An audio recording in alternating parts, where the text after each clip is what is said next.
วันนี้จะมาสอนเทคนิคการกรีดผ้านะครับเทคนิคการกรีดผ้ายางบอกขั้นแรกเราต้องให้มันมีคัตเตอร์ปลายโผล่มานิดเดียวนะครับ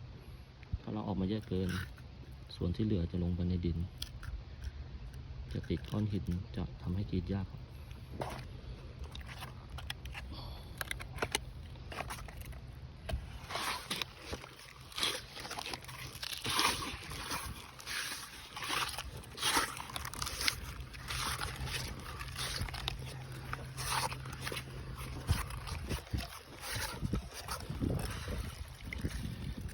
จะเห็นว่ากรีดง่ายมากเลยครับถ้าเราเอาปลายออกมานิดเดียว